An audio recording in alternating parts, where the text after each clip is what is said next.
This topic is intussusception. Intussusception occurs when one part of the bowel inserts itself or telescopes itself into another portion of the bowel. Typically, these are two adjacent portions of the intestine. As you can see in the diagram, this can cause a partial obstruction. The ileum inserts itself into the cecum, and we have two open portions of the bowel, but then we have an obstruction right in the middle of that intestine. This is concerning because it can cause the obstruction due to the inflammation and the edema of that bowel being in the improper place. Anytime we have an obstruction in the bowel, we have concern for life-threatening bowel perforation or even peritonitis. The most common part of the bowel that this occurs in is the ileocecal valve. We also have concern for necrosis of the bowel or the bowel dying, and this is due to the amount of inflammation and edema can cause pressure inside that bowel, press up against the lumen, and decrease the blood flow into that lumen. That will then cause ischemia and necrosis of the tissue. The cause or etiology of this is actually unknown. So what would these children look like when they're experiencing intussusception?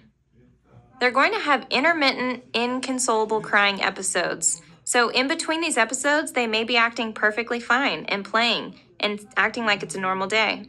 But while they are having this extreme pain due to this obstruction, they will be absolutely, completely upset, and there's nothing you can do to make them feel any better.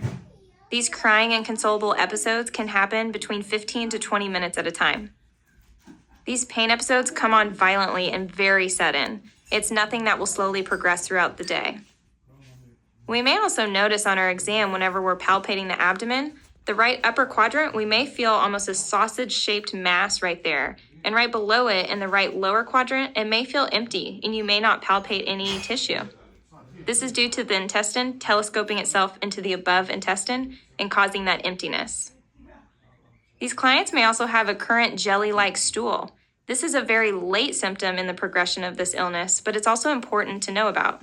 They have this blood and mucus in the stool that makes it create this jelly-like appearance, and that's due to the decreased amount of blood flow to that area, and the mucus will accumulate within that obstruction where the bowel is not supposed to be.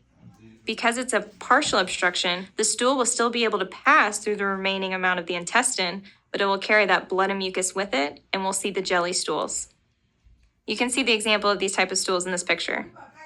So how do we diagnose intussusception?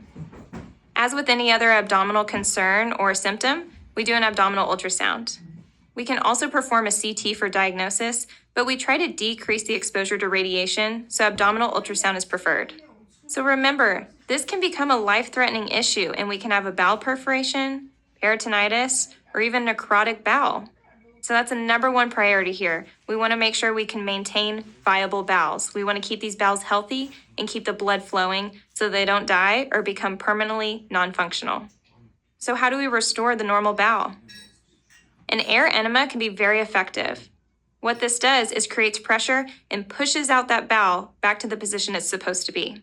We want to make sure we're treating this client's pain as well and administering IV fluids, as we're going to maintain NPO precautions to allow the bowel to rest. We also have a partial obstruction in the bowel, so we never want to administer any type of food or drink at this time because that will increase or exacerbate the issue. Incorporating nasogastric decompression can be very helpful, and this is also to help the bowel rest and to heal. We want to suck up all the bile that we can in order to heal the bowel and allow the decompression of that intestine to go back to its normal state. Although the hydrostatic or air enema is the preferential intervention to resolve this issue, sometimes it's not successful. And in that case, these clients may need surgery.